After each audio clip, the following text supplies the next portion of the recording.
Welcome to techno Karthi. இந்த வீடியோல நம்ம எதை பத்தி பார்க்க போறோம் அப்படின்னு பார்த்தீங்கன்னா, ஆண்ட்ராய்ட் 11ஓட 5 ஃபியூச்சர்ஸ் வந்து பார்க்க போறோம். ஸோ இந்த வீடியோ வந்து பார்த்தீங்கன்னா கன்ஃபார்ம் யூஸ்ஃபுல்லா இருக்கும். வாங்க வீடியோக்குள்ள போலாம்.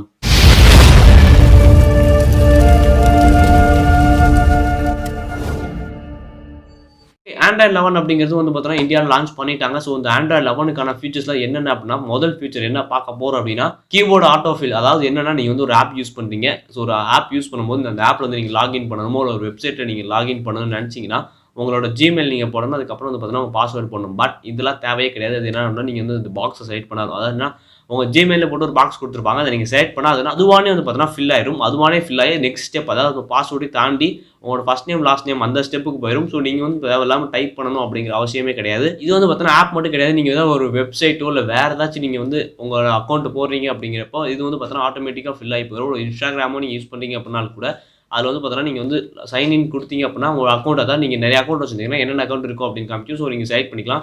இதே மாதிரி தான் வந்து பார்த்தீங்கன்னா கூகுளில் லாகின் பண்ணும்போது காமிக்கும். மற்ற நீங்கள் லாகின் பண்ணாலும் இது மாதிரி தான் காமிக்கும். ரெண்டாவது விஷயம் என்ன அப்படின்னு பார்த்தோம்னா, ரீசென்ட் பேனல் ஸ்க்ரீன்ஷாட். அதாவது ரீசென்ட் பேனல் ஸ்க்ரீன்ஷாட் அப்படின்னா என்னன்னா, நீங்கள் வந்து பார்த்தீங்கன்னா அதாவது ஒரு ஆப் யூஸ் பண்ணிட்டு வெளியில் வந்துருப்பீங்க. வெளியில் வந்துட்டு பார்த்தீங்கன்னா நிறைய பேர் ரீசென்ட்ஸ் கிளியர் பண்ணுவாங்க. ரீசென்ட்ஸ் அப்படின்னா நீங்கள் என்ன ஆப் கடைசியாக யூஸ் பண்ணீங்க அந்த ஆப்பில் வந்து பார்த்தீங்கன்னா ஒரு இடத்துல வந்து இருக்கும், அதாவது சேவ் ஆயிருக்கும். நீங்கள் வந்து இந்த லெஃப்ட் பட்டனை ப்ரெஸ் பண்ணால் அந்த ஆப்ஸ் தான் வரும். ஸோ அதான் வந்து பார்த்தீங்கன்னா ரீசென்ட் பேனல் அப்படிங்கிறது அந்த பேனல் பேர்.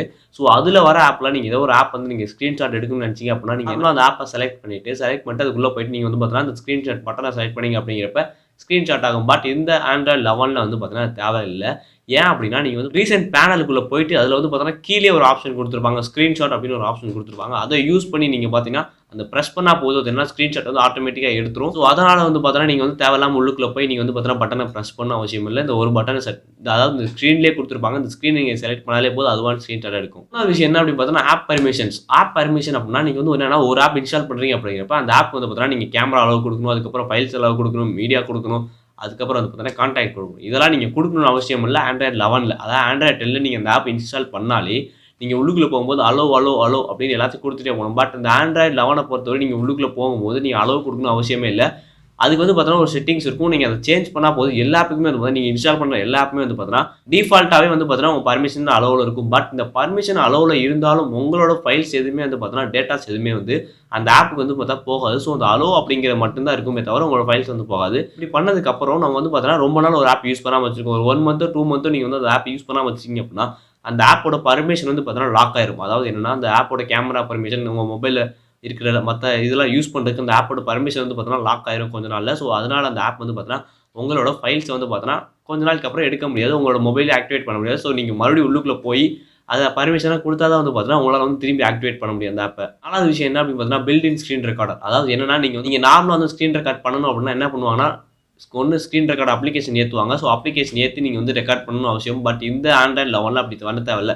ஏன் அப்படின்னா, உங்களுக்கு ஸ்க்ரீன் ரெக்கார்ட் ஆப்ஷன் அப்படின்னு பார்த்தீங்கன்னா நோட்டிஃபிகேஷன்லேயே கொடுத்துருப்பாங்க. அதாவது அந்த நோட்டிஃபிகேஷன் செட்டிங்கில் அதில் நீங்கள் செலக்ட் பண்ணிங்கன்னா ஸ்க்ரீன் ரெக்கார்ட் அப்படின்னு ஒன்று இருக்கும். அதை நீங்கள் செலக்ட் பண்ணிங்கன்னா போதும், அதனால் ஸ்க்ரீன் வந்து ஆட்டோமேட்டிக்காக ரெக்கார்ட் ஆக ஆரம்பிக்கும். ஸோ அந்த ரெக்கார்ட் ஆக ஆரம்பிக்கும் போது என்ன ஆகுனா, நீங்கள் வந்து ஒரு ஆப் டவுன்லோட் பண்ண அவசியம் இல்லை, அதுவான நீங்கள் வந்து ரெக்கார்ட் ஆகிட்டு இருக்கும். ஸோ வாட்டர் மார்க்லாம் வராதுன்னு நினைக்கிறேன். ஸோ வந்து ரெக்கார்ட் ஆகிட்டே இருக்கும். நீங்கள் அது மூலியமாக அதை பார்த்தா ரெக்கார்ட் பண்ணிக்கலாம்.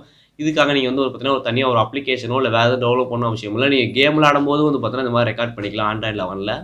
அஞ்சாவது விஷயம் என்ன அப்படி பார்த்தோன்னா, 4G limit removed. So 4G limit removed அப்படின்னா இந்த ஆண்ட்ராய்ட் 10 ஆண்ட்ராய்டு ஃபுல்லாகவே வந்து பார்த்தோம் அப்படின்னா உங்களால் 4Kல ஒரு வீடியோ எடுக்கிறீங்க அப்படிங்கிறப்போ குறிப்பிட்ட டைமில் தான் எடுக்க முடியும். அதாவது 8 நிமிஷம் இல்லை 7 நிமிஷம் தான் உங்களால் வீடியோ எடுக்க முடியும். ஏன் அப்படின்னா அந்த 8 நிமிஷம் 7 நிமிஷம் அந்த 4K வீடியோ வந்து பார்த்தோன்னா கிட்டத்தட்ட 4GB 3GB கிட்ட வந்துடும் இந்த ஸ்டோரேஜ். ஸோ அதனால் வந்து பார்த்தோம் அப்படின்னா நம்மளால் வந்து பார்த்தோன்னா ரொம்ப நேரத்துக்கு வந்து வீடியோ எடுக்க முடியாது. அந்த ஆண்ட்ராய்ட் 11 பொறுத்தவரை உங்களால் 4Kல எடுக்க முடியும். பட் 4Kல ரொம்ப நேரம் எடுக்க முடியாது.